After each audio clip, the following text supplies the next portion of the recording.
I'm Mayor Mike Walsh, and I'd like to welcome you to the Mayor's Corner. This is a program where we provide viewers with information about city government, pertinent issues, and things that may be of interest to our community. I will be interviewing individuals in an effort to give a first-hand perspective of concepts, ideas, and involvements of a particular subject. The topic for this episode is the Health Department of the City of De Pere, and my guest today is Chrystal Woller, the Health Director for the City of De Pere. Welcome, Chrystal, and thanks for being with us today. Well, thank you for having me. Chrystal, could you tell us a little bit about yourself and how long you've been with the city and what your background is? Sure. Well, I've been with the city for about 1.5 years now, and my background, I've been in public health for about 15 years, and I started my career in Rhinelander, Wisconsin at Oneida County Health Department, and I moved from public health nurse to assistant director in that department. Then I moved to Iowa, and I was able to do public health in another state, which was interesting and rewarding, and then came back home here to Wisconsin and worked at Brown County Health Department, and now here. Well, we're certainly glad to have you. You've been doing a great job since you've been here, and we really appreciate that. For our listeners, what is public health? Well, public health really, in a broad sense, is protecting the public from illness and disease. And so whether that's through the environment or through prevention and health education for things like communicable disease follow-up, our whole mission is to prevent illness and disease and promote health. You are governed not only by the state, but you have kind of like a board of directors, correct? Yes, we do have a board of health, and that's outlined in state statute. The composition of our board of health and every health department within the state is to have a medical advisor, but also a physician. Sometimes that's one and the same, but here in the city of De Pere, we have a medical advisor as well as a physician. We also have a community member at large, and then of course a nurse. And so those specifics are outlined in state statute. Then of course we do have our representation from our council, elected officials on our board. Tell me some of the programs that the health department provides. Sure. To go in a little more detail about the composition of the health department, we do have one full-time public health nurse and a part-time public health nurse, and we also have a sanitarian who is full-time. We have a secretary who is part-time, and so all of those people, of course, help make our programs run efficiently and effectively. And some of the programs that we do have at our health department, first of all, is our sanitarian program. The sanitarian, or inspector, some people call them, he goes in and the department licenses establishments, and these establishments are places like restaurants, retail food, tattoo parlors, swimming pools, and even rec ed camps, to name a few. And so they are licensed, those establishments, with the health department, and with that, inspections, he will go out and do inspections of those facilities to make sure that, they're following state codes, whether it be the food code or other codes. And so we are an agent of the state, is what they call it, and we go in and we provide those inspections. Not only is our program inspection focused, but we also take great pride in providing education and being that consultation entity for businesses, really providing them a service. When they have changing needs within their establishment, we try to make it good business for the business to get there and be timely with consultation and education. So that is our sanitarian program. We also do weights and measures. Weights and measures for any municipality that's over 5,000. They're required, the municipality is required to provide a weights and measures program. And so that is assuring, it's a consumer protection program really, and it's assuring that you know, you get the product that you're supposed to be getting. So let's take gas stations, for example. We want to make sure that you're receiving the gallons that you are paying for. And so our inspector goes out to those establishments, and you'll see the seal on the gas pumps. That is a program that is conducted through the health department locally. So it's called he's a city sealer as well, and he can talk more about that at another time. But that is another program that the sanitarian takes care of. Then we have communicable disease follow-up. So in the state of Wisconsin, we, you know, it's required that local public health departments are notified of different communicable diseases. And there's up to more than 70 diseases that are reported to the local health department.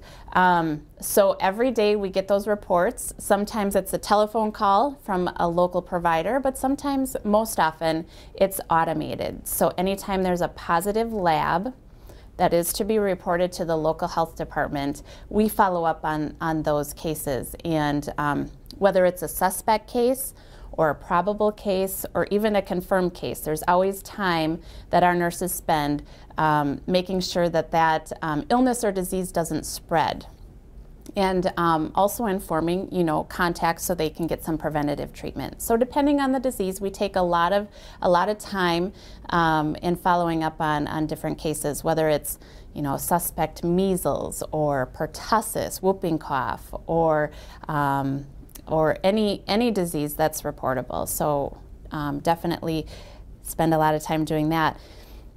In addition, we have animal bite follow-up.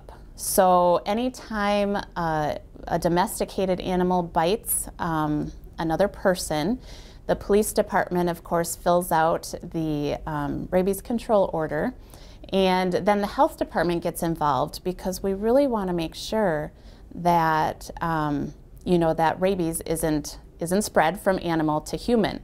And so we assure that the dog or cat or any animal, even if it's wild actually, we will make sure that they're either quarantined and are following those quarantine rules according to state statute, or that their specimen is sent to the State Lab of Hygiene for testing.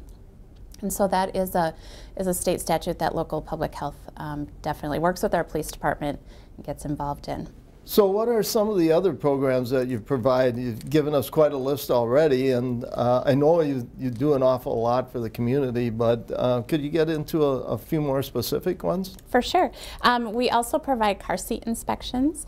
We're lucky enough to collaborate with our fire department. They have a great garage that we can stay out of the elements and still provide the service to our community. And so we work with our fire department and we provide car seat inspections, and we try to do that you know, by appointment at least every other week. And so we've been providing that service now again for a good year, and we're seeing a lot of families and providing them not only the education and the installation of their car seat, but then we also get a chance to explain some of the services we provide to young families. And so it's a great service, and if a person is in need of needing their car seat either evaluated or installed, they can call the health department for an appointment. So I imagine not only do you get parents that come in, being a grandparent myself, sometimes grandparents don't know how to put the seat in. And I know I, for one, appreciate all the help that is given. And you know, I think that kind of helps those of us of the older generation to try and get things done too. For sure, and we do see a lot of grandparents coming in, whether they're taking their grandchildren in for the weekend or they're lucky enough to be able to watch them weekly. It's a nice service for not only parents but grandparents as well. Any caregiver, really. You do a lot with immunization. Mm-hmm. Could you give us a little bit more in depth on that, please? Yes, we do provide child and adult immunizations, including myself. We have 3 nurses, so the one full-time nurse, the part-time nurse, and then myself, of course, as a nurse. And we do provide you know, anywhere from childhood immunizations to influenza vaccination, and sometimes even when people are traveling abroad, we can accommodate and provide them. If we don't have the vaccine in the department, we can recommend what they would need, but administer what we do have.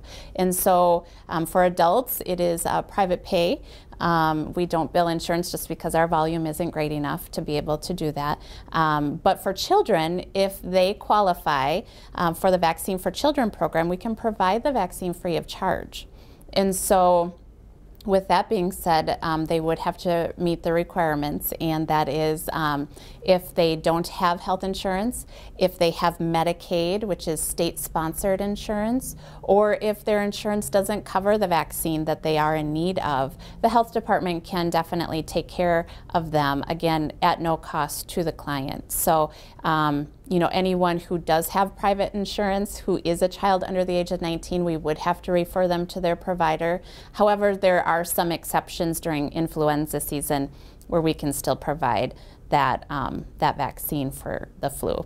But always call ahead for an appointment to make sure a nurse is available. We do have specific clinic dates, but I feel like it's very important for us to accommodate people even outside of those clinic dates if we have the nurse available that day. So please call ahead and we'd be able to see either your child or yourself. I know another one of the services that you offer is blood pressure checks. Sometimes individuals need to get them checked periodically, and they don't really want to go into the service provider. I know you do some of that. How extensive is that for you? Well, we do provide blood pressure clinics still at the community center weekly, and that's every Wednesday from 10:30 until 11:30. However, if someone is in need, you know, during the week, and again, if a nurse is available, we will do that service at our department here at City Hall. And just like you said, you know, sometimes a visit to their provider, there isn't medication management that goes along with it, so they just want their blood pressure screened, and then we can document that for them and monitor that for them. And work together with the provider if we do see a blood pressure that's elevated. However, you know, I think a lot of people do, you know, they have the screenings at ShopGo and other places, Walmart, and I think the residents really enjoy that that discussion with the nurse or a medical, you know, professional to just talk through a few things with them. And so I feel like we have that one step up from just that basic screening that you would find in like a local department store. Sure. I know over the past few years there's been an increase in radon as far as screening for that, and also kind of the old time thing of the lead screening. Do you still do all of those things? Yes, we do. We have radon kits available at our local health department. We have short-term kits and long-term kits. So really the idea is to place the kit in the lowest lived-in area in your home. A lot of times it's the basement for most people. They have a bedroom down there or a rec room where they spend a lot of their time. So we give education on radon. We provide the kit, and then of course they get the screening result, and we also at the health department get that result. If it's elevated, we would recommend that long-term kit. Again, we also have that at our health department, and then the education that goes along with it. So what we're trying to do at the health department is just map the results so we can see where there's pockets of high radon in our community. And that's why we really advocate for testing of your home. You also do that for lead? Yes, actually we have a childhood lead program. So we work with all of our providers in the community, and they need, by state statute, they report blood lead test results of children under the age of 6. So when there's an elevated lead level in a child's blood, the health department gets involved. at that point, and we go into the home and we educate the family on potential sources of lead, and also if it's a rental situation, we work with the landlord and recommend abatement or fixing, especially if we can identify a source. So we do the assessment of the home, education with the family, and then of course abatement work with if it's a tenant-landlord situation. Just a quick question on the radon. You had said something about putting it in the lowest part of the home, in the basement. Why is that? That's because really the highest level of radon will always stay in the lowest area of your home, and so that's why, just to get the highest reading, it would be picked up in that lowest area. And so that's why we really encourage the basement, especially if you spend more than 8 hours a day in that area. And one other program I know that you offer is animal variance. Can you tell our viewers what that's all about? Yes. According to city ordinance, there are only a certain number of animals that you can have at your residence, and if you want to go over the limit, whether it's 2 dogs or 3 cats, we offer a variance to that ordinance, and it is granted on an annual basis, but we work closely with our police department before we grant any variances to make sure that there aren't any nuisance complaints or any issues that have occurred in the last year, to make sure that it's not a nuisance for the neighbors or anything in that regard. So we work closely again with the police department to grant those variances, and then also of course to accommodate our residents.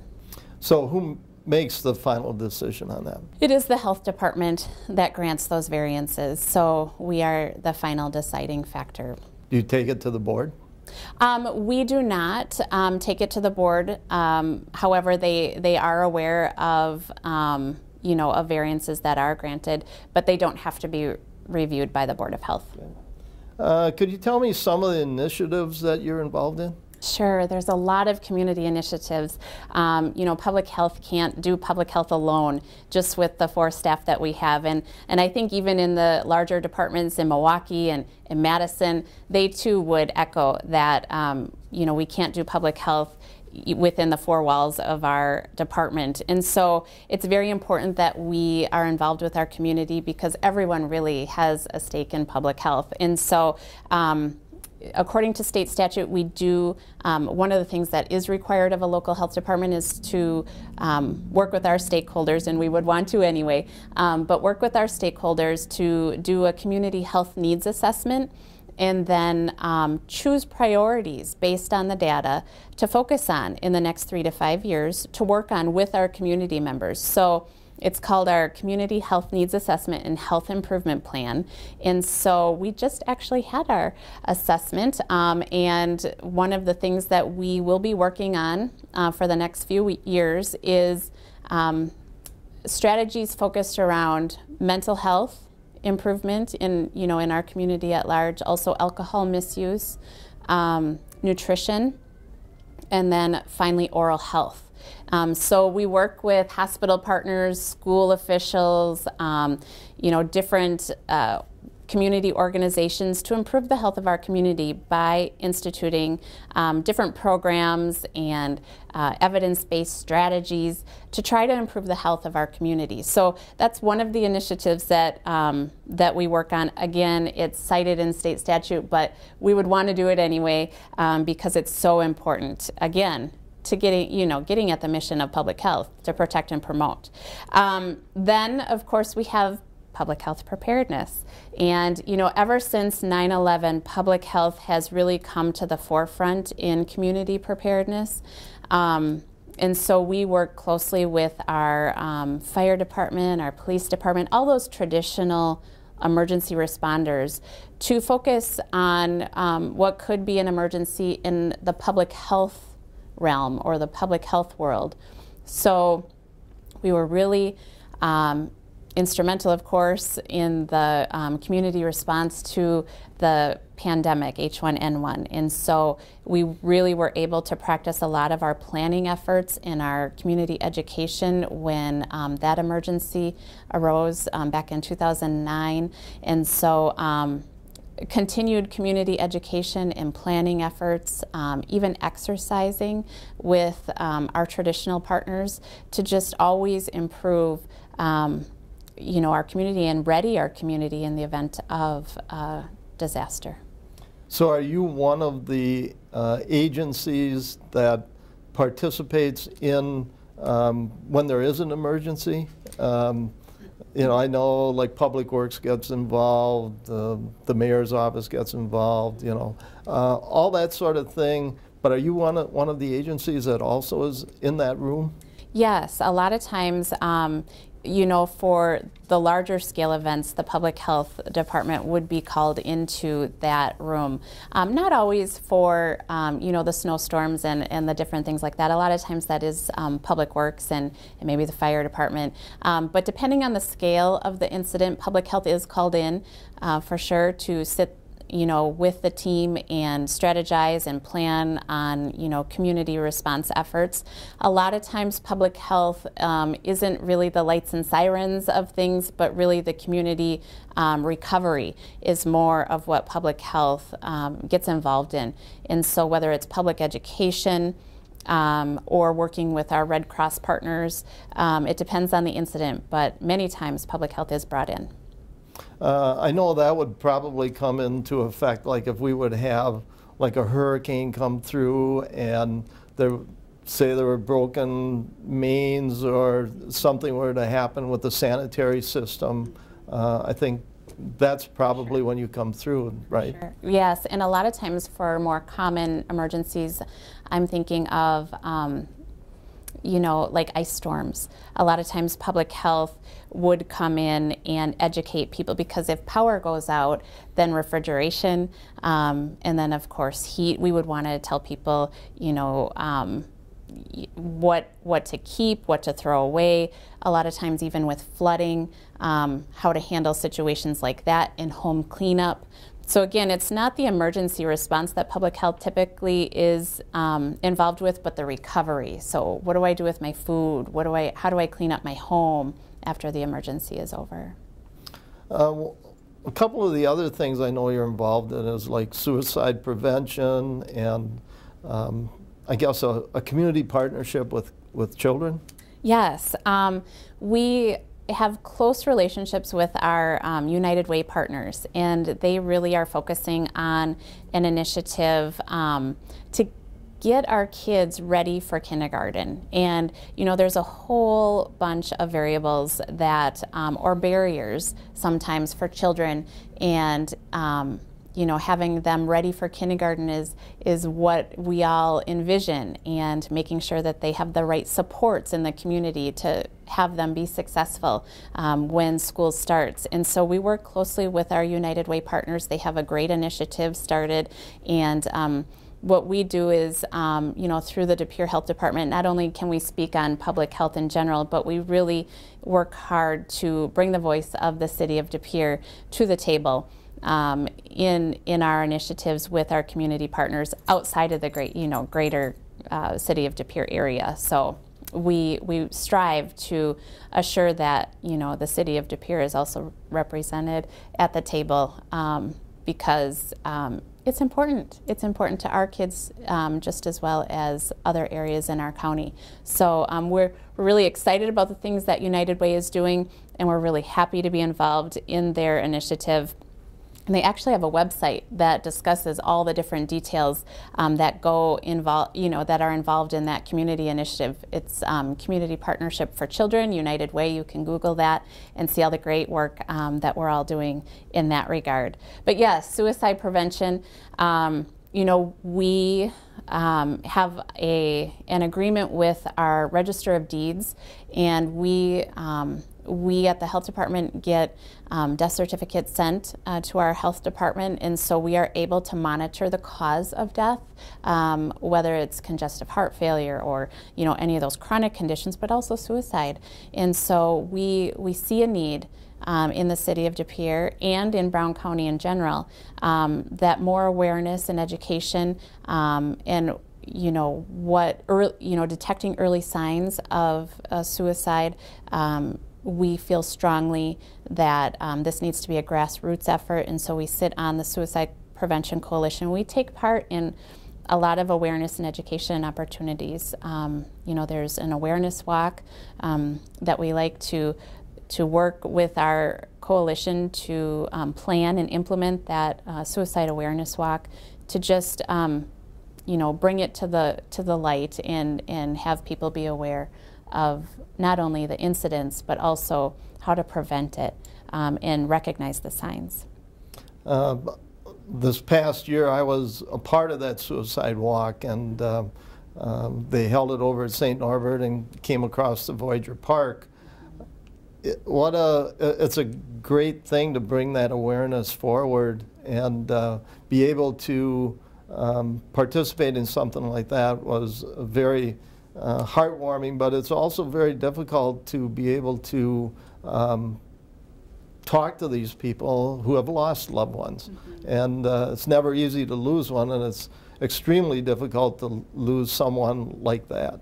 That's right. That's right. It's very important to get our community rallied around the topic.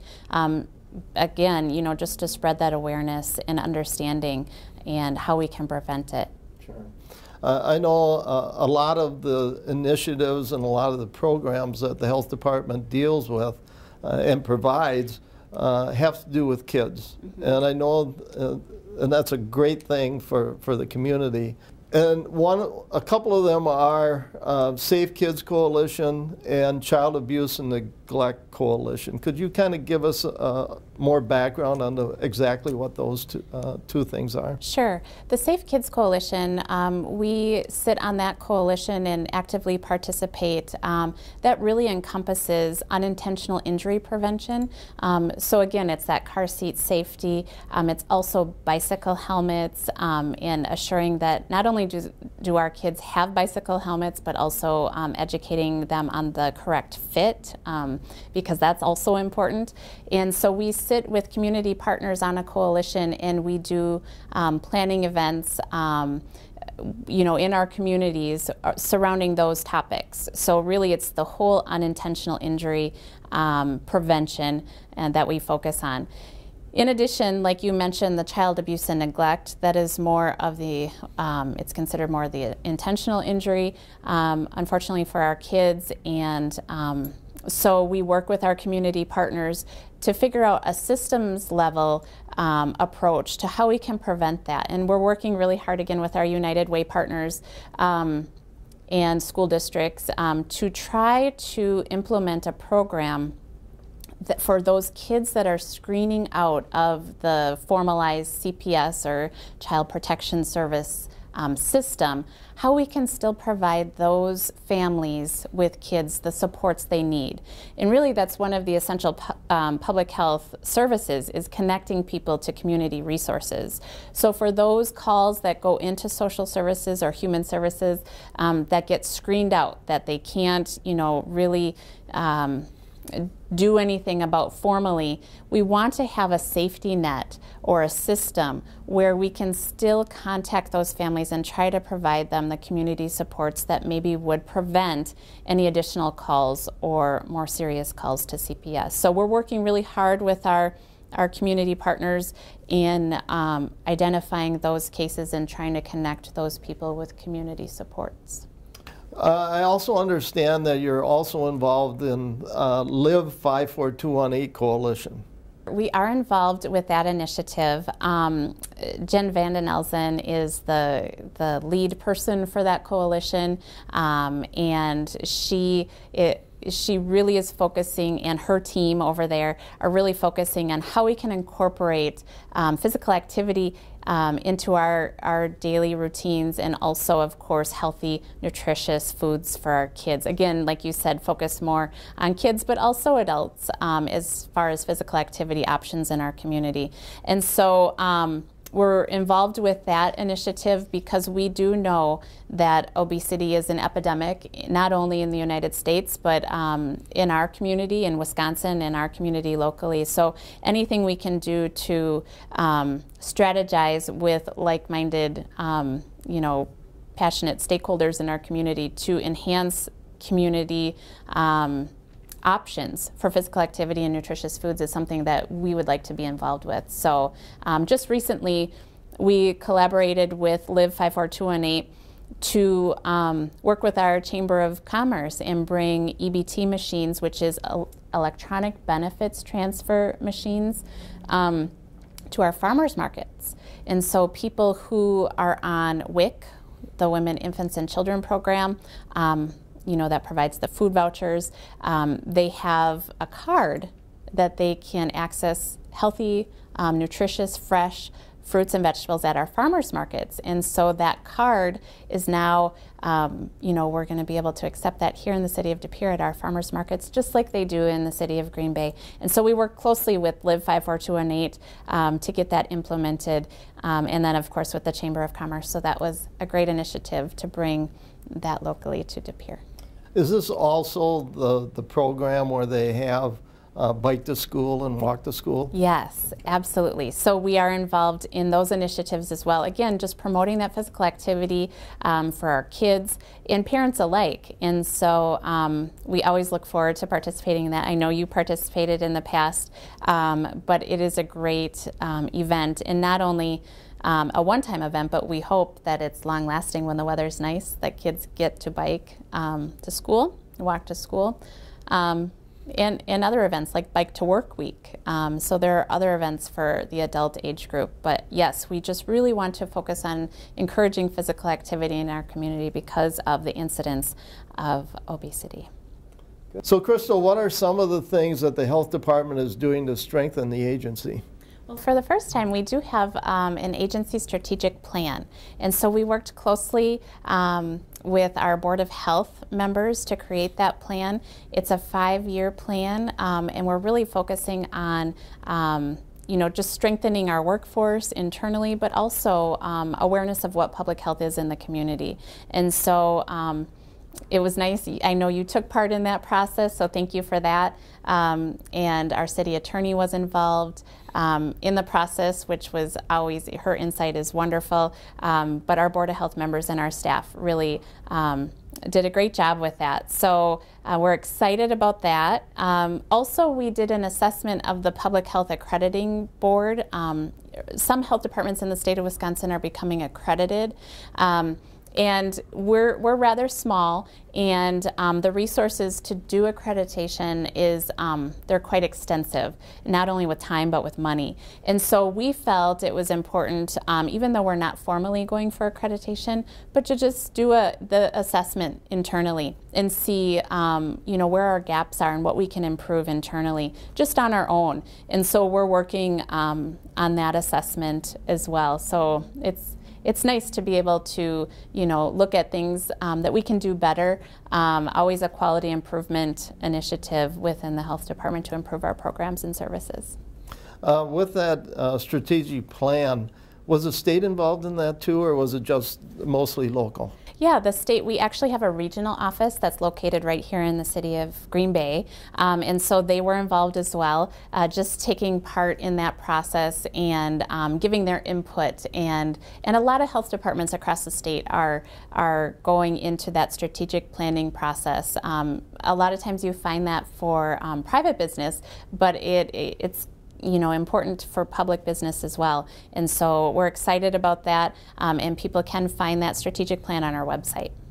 Well, it sounds like you have a very interesting job, but there's got to be some of frequently asked questions that the department receives. Could you give us some of those? For sure. Not only the complaints that come into the health department, but also just inquiries. So a lot of times we get questions about our ordinance on the keeping of chickens. So we do have a chicken ordinance in the city of De Pere, and there are regulations around that through city ordinance, and so we get questions on that occasionally. Also, we get a lot of questions about medication drop-off, and the police department actually now has a drug drop-off, and really public health supports that initiative just because we want to keep medication not only out of the hands of our children, but also out of our environment. And so we refer people to our police department to be able to drop off that medication, and thank and commend the police department for taking on that program.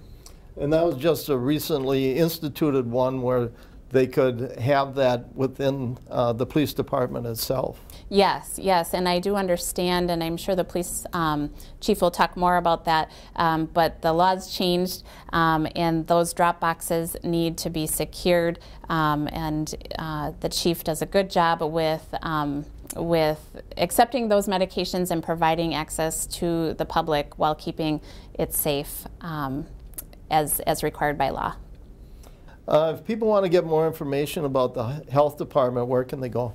Well, you can definitely go to our website. We have a lot of information posted on our website, as well as we have a Facebook page, of course, with this new age. So social media is a way to get information out to the public. So please like us on Facebook, or just stop into City Hall. We would love to answer your questions or help you with anything. And even if we don't provide the service at the health department, again, one of the public health services is to link people to essential community resources. So if we don't provide the resource, we'll get you to the right spot. Well, Chrystal, we're just about out of time. Thank you for taking the time to provide our viewers with the information about the health department of the city of De Pere. Absolutely, thank you. Great. This concludes another episode of the Mayor's Corner. Thank you for watching, and until next time, I'm Mayor Mike Walsh.